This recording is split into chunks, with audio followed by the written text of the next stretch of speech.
यार देखो, मैंने ना बात की हुई है कि यार जनरेशनल वेल्थ बहुत ज़्यादा बेटर चीज़ है। मतलब जिस लोगों के पास किले होते हैं, किले इन द सेंस ज़मीन, उनके पास प्रॉपर्टीज़ है बहुत सारी, तो वो एक जनरेशनल वेल्थ गिनती है। हमको पता है कि हमको जब कमाना पड़ता है, पैसे कमाने पड़ते हैं, जीवन जीने के लिए पैसे होने चाहिए, लाइक टू बिल्ड कुछ कुछ भी काम करने के लिए, घर में रहने के लिए पैसे चाहिए, खाना खाने के लिए पैसे चाहिए, तो भाई पैसे चाहिए, ठीक है। एंड सब अमीर बनना चाहते हैं। और जनरेशनल वेल्थ बहुत ज़्यादा तगड़ी चीज़ है यार। मतलब जनरेशनल वेल्थ तुम लोग बीट ही नहीं कर सकते। मैं पूरा दिन जिंदगी भर काम करूंगा, मैंने एक 50 लाख रुपए जोड़े, एक एक्स अमाउंट जोड़ा, 50 लाख रुपए हैं, और एक बंदे ने सिर्फ जमीन बेची और 1 करोड़ रुपए आ गए, समझो।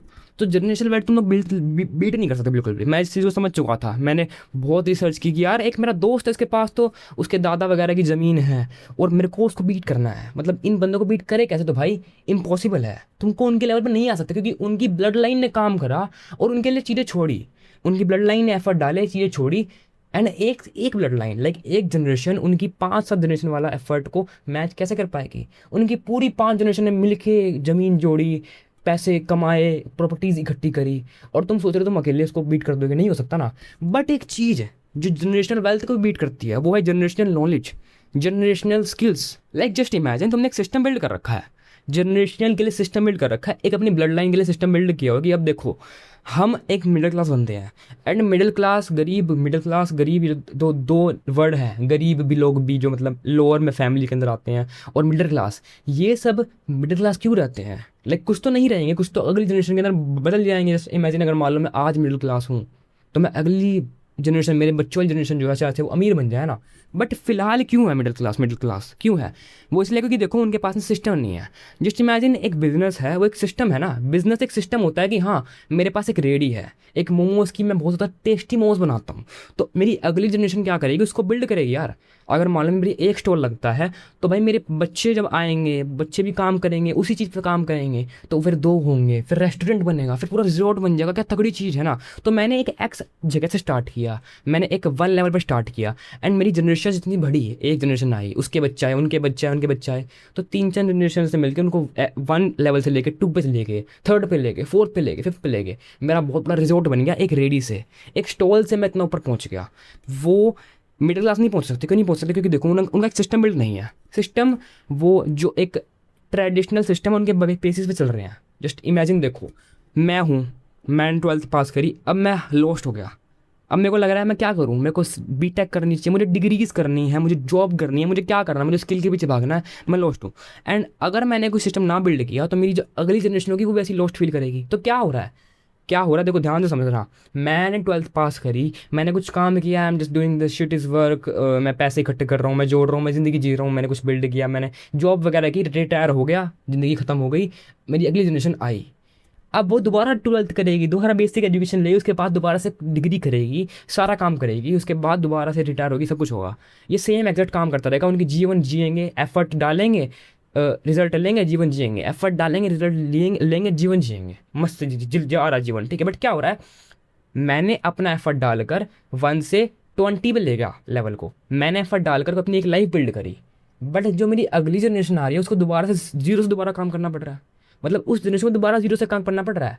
मैंने बीटेक करी 4 साल लगाकर, मैंने फिर उसमें स्टडी करी बढ़िया, उसके बेसिस पर जॉब ली, जॉब से पैसे कमाए, घर बनाया, सब कुछ करा। उनको सेम करना पड़ रहा है, उनको भी सेम बीटेक करनी पड़ रही है। मेरी बीटेक उनके काम नहीं आ रही, मेरी बीटेक खाली मेरे तक काम आई, उन तक काम नहीं आने वाली, उनको दोबारा बीटेक करनी पड़ेगी। क्योंकि ये सिस्टम नहीं है, ये सिर्फ एक ट्रेडिशनल वे है सस्टेन करने की, जीवन जीने की। बट अगर सिस्टम होता, जैसे अगर एक बिजनेस होता, बिजनेस में क्या फ़ायदा? बिजनेस में सबसे बड़ा यही फ़ायदा है, ये एक अनफेयर एडवांटेज है कि अगर मान लो मैंने एक स्टॉल बनाई, मैंने सेम एफर्ट डाला, काम करा, एक स्टॉल बना दी, ज़ीरो से एक स्टॉल बना दी, तो अब जब मेरे बच्चे हुए, मेरी अगली ब्लड लाइन आई, तो उन्होंने क्या किया, उनको स्टॉल बनी बनाई मिल गई। तो वो मेरी तरह 12th के बाद लॉस्ट नहीं हुए।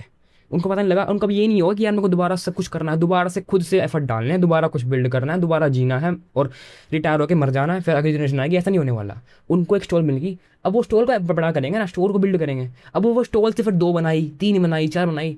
वो बिजनेस इसलिए बड़ा हुआ। बिजनेस हमेशा इसलिए बिल्ड होता है क्योंकि उसके ऊपर जनरेशन्स का हाथ होता है, जनरेशन्स का हार्डवर्क होता है। जो कि हार्डवर्क अगर मिडिल क्लास सिर्फ अपनी जॉब्स के अंदर करता है, अपने ऊपर भी करता है, तो वो उन तक ही रहता है। मेरा काम मेरे तक रहा, मैंने बॉडी बनाई, मेरे तक रही। वैसे देखो बॉडी बनाना एक अलग चीज़ है, बट मैं बता रहा हूँ कि मैंने अपनी जॉब पर एफर्ट डाला, अपनी एक बहुत बड़ी रैंक ले ली कि हाँ भाई मैं तो ये बन गया, मैं अपनी जॉब का बिल्कुल सीईओ बन गया। सीईओ इन द सेंस मान लो एक कंपनी के अंदर मेरी पोस्ट बहुत ऊँची है, बट मेरे खत्म होने के बाद वो मेरे तक ही सीमित रही। मेरी ब्लड लाइन, जो मेरी ब्लड लाइन है उसमें उसने कुछ एफर्ट नहीं डाला, मेरी ब्लड लाइन के लिए वो जीरो है, मेरा एफर्ट मेरी ब्लड लाइन के लिए जीरो है। प्रॉपर्टी मैंने बनाई वो तो नहीं है, वो तो उनके काम आएगी, बट मेरा जो मैंने एफर्ट डाला वो उनके लिए ज़ीरो है।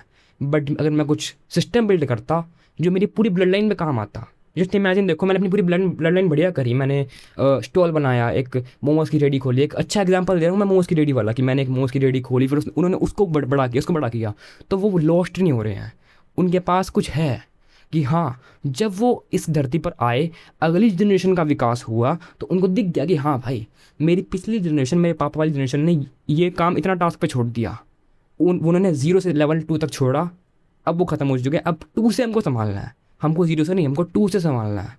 तो अब 2 से वो 3rd पे लेके जाएंगे, फिर उनको अगली जनरेशन को 3rd से संभालना होगा, 2 से नहीं संभालना, फिर उनको 3rd से संभालना है।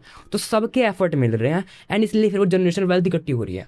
तो हम कह सकते हैं कि जनरेशनल वेल्थ को बनाने का एक बहुत ज़्यादा तगड़ा तरीका यही है कि हमको जनरेशनली स्किल को मैटर करना है, और ऐसी स्किल बनानी जो कि मेरी पूरी जनरेशन के काम आएगी। जस्ट इमेजिन मैं कुछ सिस्टम बिल्ड कर रहा हूँ, मैं एक पैसिव इनकम बिल्ड कर रहा हूँ कि मैंने बहुत ज़्यादा काम किया, मैंने गोल्ड खरीदा, मैंने बहुत ज़्यादा काम करके एक घर ले लिया, अब मेरे को उस घर से रेंटल इनकम आ रही है। रेंटल इनकम मतलब एक एक्टिव इनकम, एक्टिव और पैसिव इनकम होती है कि मैं एक्टिवली कमा रहा हूँ, मैंने 1 महीना काम किया, 1 महीने की सैलरी, वो हो गया हमारा एक्टिव इनकम।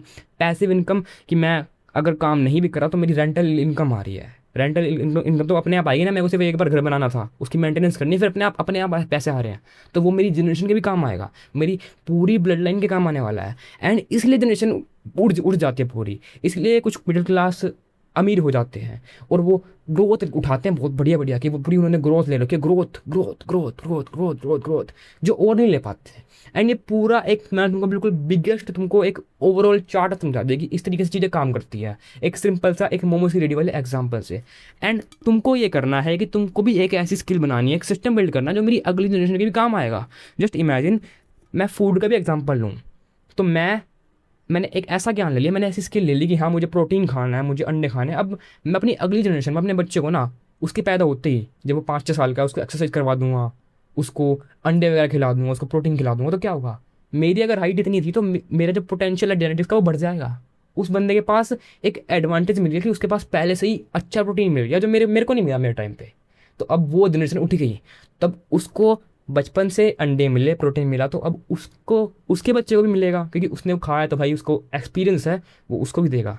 तो क्या हुआ, मेरे एक मूव से जनरेशन का पूरा विकास हुआ, मेरा हल्का सा एफर्ट पूरी जनरेशन में चेंजेस लाता गया, मतलब पूरी जनरेशन चेंज हुई सिर्फ मेरे एक एफर्ट से। एंड ये था तुम्हारा पूरा राज जनरेशन वेल्थ का भी, तुमको किस तरीके से काम करना है, अपनी पूरा सिस्टम, पूरी ब्लड लाइन कैसे बदलना है। लोग कहते हैं ना कि मैं अपनी ब्लड लाइन को बदलने आया हूँ, मैं अपनी ब्लड लाइन के अंदर ग्रेटेस्ट हूँ, तो हाँ ये चीज़ है वो ग्रेटेस्ट वाली, इसलिए लोग कहते हैं कि मैं ग्रेटेस्ट हूँ, क्योंकि मैंने अगर ये सब काम किए तो हाँ, तब मैं कह सकता हूँ कि हाँ I am the definition of the greatest man in my blood line. बाकी ये था इस वीडियो के अंदर, मिलेंगे अगली वीडियो में, तब तक के लिए गुड बाय, एंड याद रखना मैन आर रियली ब्रेव।